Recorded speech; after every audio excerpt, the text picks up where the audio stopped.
اس کے بعد اگلی باری آئے گی بھارت کی، پھر بنگلہ دیش کی، پھر اس کے بعد ملیشیا اور دوسرے ممالک میں اس کو بین کیا جائے گا، اور پھر اس کے بعد آخر پہ پاکستان کو کہا جائے گا کہ آپ بین کریں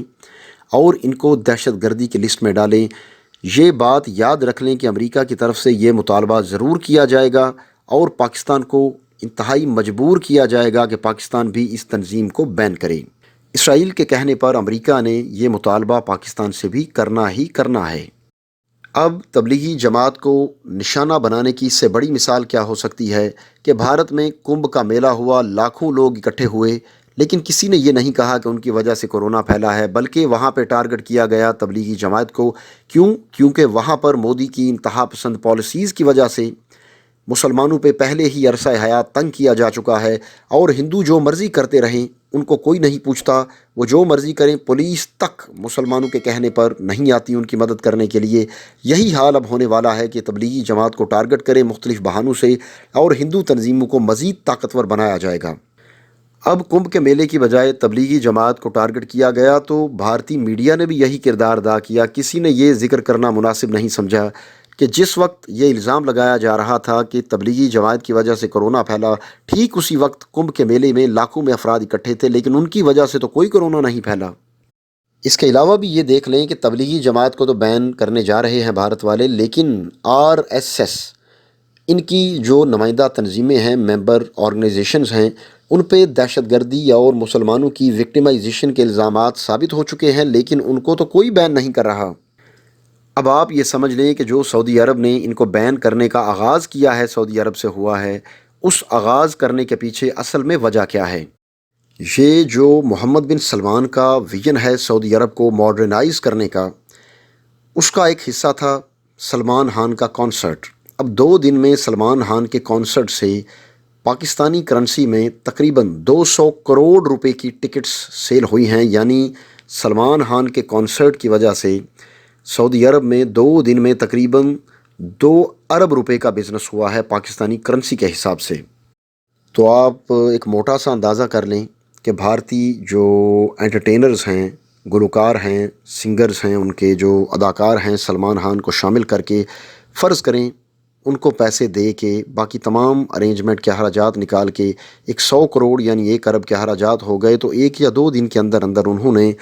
100 کروڑ روپیہ یعنی 1 ارب روپیہ پروفٹ کمایا۔ لہٰذا سعودی عرب اب تیل کی کمائی کے علاوہ اپنے بقیہ انکم سورسز کو مینج کر رہا ہے۔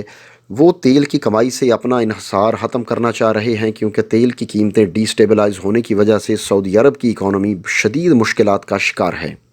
تو اس طرح کے کام کرنے کے لیے سب سے پہلے تو گراؤنڈ لیولنگ کرنی پڑے گی، جو کہ کافی حد تک کی جا چکی ہے۔ اس کے علاوہ جو اس طرح کی تنظیمیں ہیں جیسے تبلیغی جماعت ہے یا سعودی عرب کی مذہبی پولیس ہے، جو لوگوں کو مذہب کی خلاف ورزی پر گرفتار کرتے ہیں یا زبانی کلامی تبلیغی جماعت کی طرح کوئی کرٹیسائز کر سکتے ہیں، سب سے پہلے ان لوگوں کو کھڈے لگانے کا کام شروع ہو چکا ہے۔ کیونکہ اگر وہ ایسا نہیں کرتے تو ایک سائیڈ پہ وہ میوزک، سینماز اور کنسرٹ کروا رہے ہیں، اور دوسری طرف وہ ساتھ تبلیغی جماعت کی طرح کی تنظیموں کو اجازت دے رہے ہیں وہاں پہ ان چیزوں کو کرٹیسائز کرنے کی، تو سوسائٹی تو واضح طور پر 2 حصوں میں تقسیم ہو جائے گی۔ لہٰذا محمد بن سلمان یہ واضح کر چکے ہیں کہ وہ اس طرح کی کوئی غلطی نہیں کریں گے جو ان کے بڑوں نے کی تھی، یعنی وہ مان چکے ہیں کہ ہمارے بڑوں نے مذہب کو سیاست کے لیے استعمال کر کے غلطی کی تھی، اور اس کی وجہ سے ملک ان کا پیچھے رہ چکا ہے۔ ان کے ذہن میں جو ویژن ہے یا جو رول ماڈل ہے ان کے اپنے خطے میں موجود ہے، وہ ہے دبئی۔ وہاں پر حکومت چند سال کے اندر اندر اپنی اس طرح کی پالیسیز کی وجہ سے دبئی کو ایک ریگستان سے انہوں نے بلڈنگز کے جنگل میں تبدیل کر دیا ہے۔ ٹورزم دیکھیں دبئی کا، عالمی جو معیشت ہے اس کا بہت بڑا مرکز بن چکا ہے، ملٹی نیشنل کمپنیز کا مرکز ہے۔ وہ سعودی عرب کو بھی اسی طرز پر ڈھالنا چاہ رہے ہیں، اور وہ چاہتے ہیں کہ دبئی کی طرح عالمی میلے لگیں وہاں پر میوزیکل ہالز ہوں، کنسرٹ ہوں، اور عالمی جو انٹرٹینرز ہیں، جو ایکٹرز ہیں، شوبز پرسنالٹیز ہیں، ان کے حوالے سے جتنے بھی انٹرنیشنل لیول کے فنکشنز ہوتے ہیں، جو چیزیں ہوتی ہیں، وہ تمام چیزیں سعودی عرب میں بھی ہوا کریں۔ لہٰذا یہ تمام چیزیں کرنے کے لیے وہ یہ ڈیسائیڈ کر چکے ہیں کہ تبلیغی جماعت کو وہاں پر ٹھہرنے نہیں دیا جائے گا۔ ان سے پہلے جو کنگز، بادشاہ گزرے ہیں، وہ آپ ان کے والد شاہ سلمان کی بات کر لیں، شاہ عبداللہ کی بات کر لیں، شاہ فہد، شاہ فیصل، شاہ خالد کی بات کر لیں، وہ تمام لوگ پاکستان کی تنظیموں کو فنڈنگ دیتے تھے، مساجد میں ان کی ممبروں پہ ان کی تعریفیں کی جاتی تھیں، ان کے حق میں دعائیں کی جاتی تھیں وغیرہ وغیرہ۔ لیکن محمد بن سلمان کا سوچنے کا انداز بالکل ڈیفرنٹ ہے۔ وہ کہتے ہیں ہمارے بڑوں نے غلطیاں کی ہیں، آپ بزنس کی بات کریں۔ ان کا یہ کہنا ہے کہ ہم ان لوگوں کو بھیک دیتے ہیں، کبھی پیسوں کی بھیک دیتے ہیں پاکستان جیسے ملکوں کو، کبھی ادھار پہ یا مفت پہ تیل کی بھیک دیتے ہیں، تو ہم نے ان کو غلط عادتیں ڈالی ہوئی ہیں، لہٰذا اب وہ غلط عادتیں ٹھیک کرنے کا وقت آ چکا ہے۔ اسی وجہ سے وہ پاکستان کو انتہائی سخت شرائط پر قرضہ دیتے ہیں۔ ان کی شرائط اتنی سخت ہوتی ہیں کہ IMF کی شرائط بھی اتنی سخت نہیں ہوتی۔ لہٰذا وہ کہتے ہیں کہ آپ مذہب کی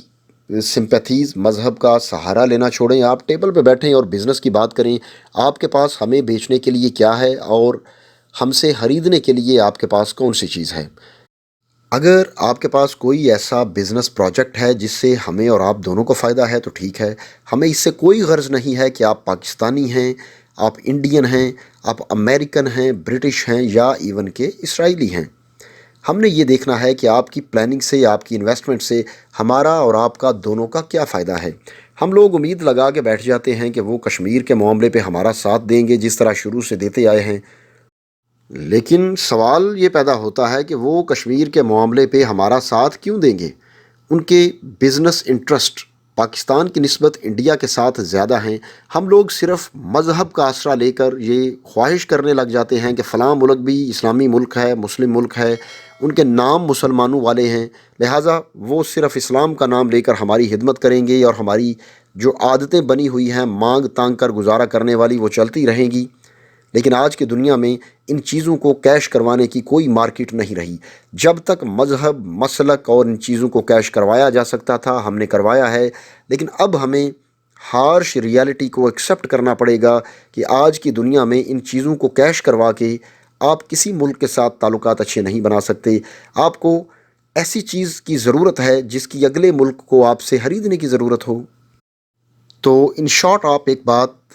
اپنے ذہن میں یہ بٹھا لیں کہ فی الحال تبلیغی جماعت کو سعودی عرب میں بین کیا گیا ہے، آگے یہ سلسلہ مزید آگے چلے گا، پھر انڈیا میں بین ہوگی، بنگلہ دیش میں، انڈونیشیا، ملیشیا میں، جہاں جہاں پر ان کے آپریشنز ہیں، اور اینڈ پہ پاکستان کو فورس کیا جائے گا کہ ان کو بین کریں۔ اور اگر پاکستان اس طرح کرتا ہے تو یہاں پر ایک اچھی خاصی تعداد ان کے ساتھ اٹیچ ہے، یہاں پر حالات اچھے خاصے خراب ہو سکتے ہیں، لیکن یہ وقت آنا ہی آنا ہے۔ دوستو، ویڈیو کو آخر تک دیکھنے کا شکریہ۔ آخر میں میری آپ سے درخواست ہے کہ ہمارے چینل کو سبسکرائب کریں اور بیل یعنی گھنٹی کے نشان کو ضرور دبائیں تاکہ ہماری آنے والی تمام ویڈیوز کے نوٹیفیکیشنز آپ کو باقاعدگی سے ملتے رہیں۔ اب اگلی ویڈیو آنے تک مجھے اجازت دیجیے۔ اللہ حافظ۔